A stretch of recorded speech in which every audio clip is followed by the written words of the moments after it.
Hey guys, so in this video, I'm going to be showing you everything you need to know to get started using a VPN on a Mac. Now, I'm going to be using NordVPN for this demonstration, but it doesn't make a difference which VPN you're using. The steps should be pretty much the same. Now, the first step, if you don't already have a VPN, is going to be to go to their website, make an account, and download the VPN that you're choosing. For NordVPN and for all the VPNs I'm going to mention in this video, you'll find a discount link in the description that will actually save you some extra money if you want to try out one of those. But with Nord, we would just go over to the Downloads tab right here on the left side. Scroll down and you can find all the different devices you can download Nord on. Right there we would see a Mac, and you would just download it, go through the installation and setup process, and you'll have something like this right here. The homepage actually looks like this, pretty much like a dashboard of all the different features that Nord comes with, and we'll get into those in a second. The actual VPN is right here, the second option. Now, I'm not going to go into a Nord tutorial.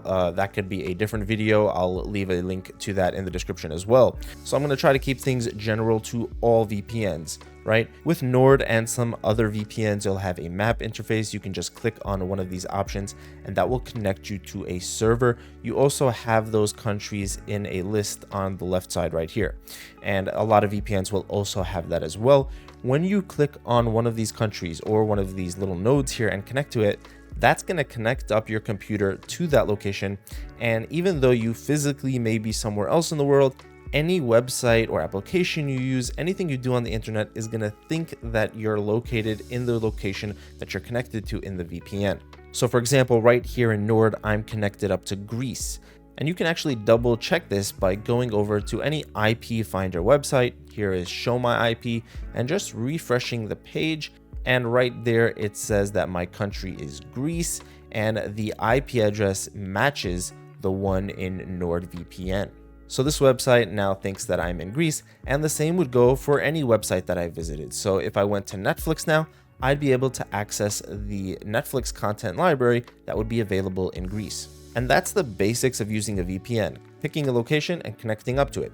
And not only will every website on the internet think that you're in Greece, but anything that you send to that website will be protected and secured and made anonymous by the VPN. And this is where having a really good VPN like Nord or some of the other ones I recommend like ExpressVPN or Surfshark is very important, because these VPNs have invested a lot in making sure that your data is protected and anonymous. They've all done third-party audits, which means that outside companies have come in and verified that they really are secure, that there's no records being kept of anything that you do online. So nobody, not the government or your internet service provider or even these VPNs themselves, are going to be able to access anything that you do online or any of your personal information.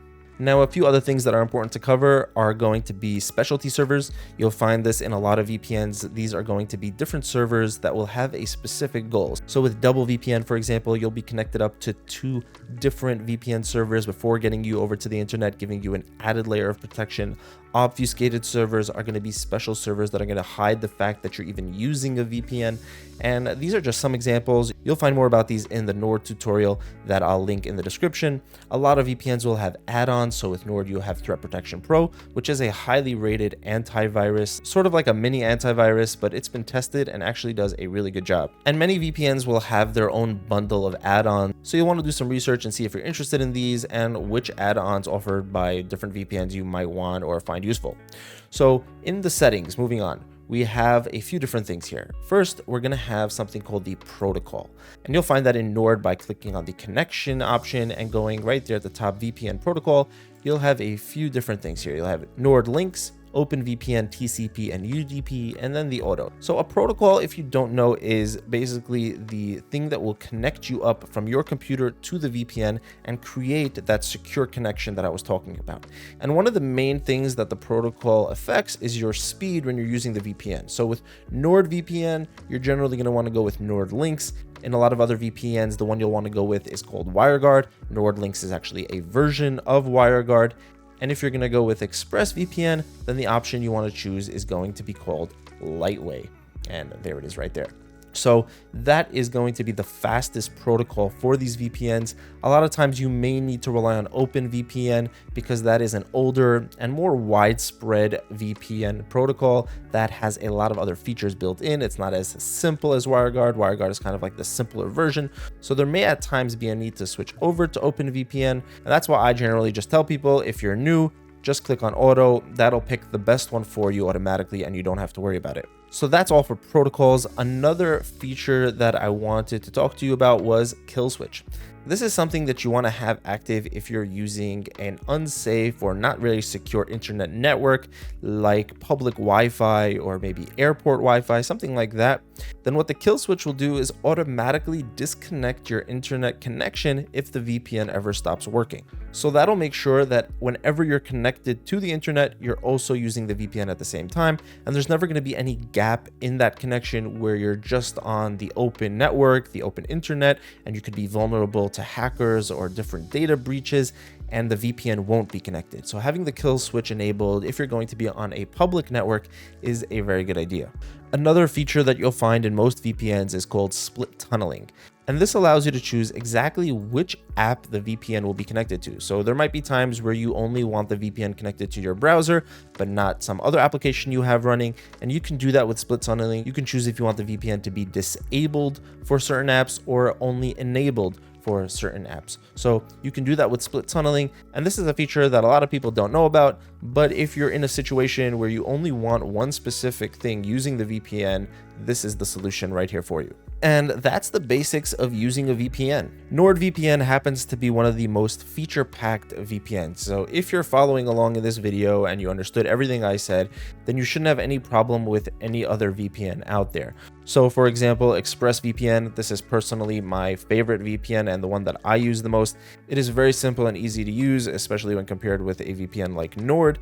And if maybe you felt that Nord was a little bit overwhelming, there was a lot going on, then ExpressVPN is definitely the option to go with, in my opinion. I love this VPN. It's super fast and just gets the job done without a lot of the bells and whistles that comes with the Nord. That's not to say it doesn't have features. It definitely does have a lot of them, but the interface is just very clean. And personally, that's part of what I like about it so much.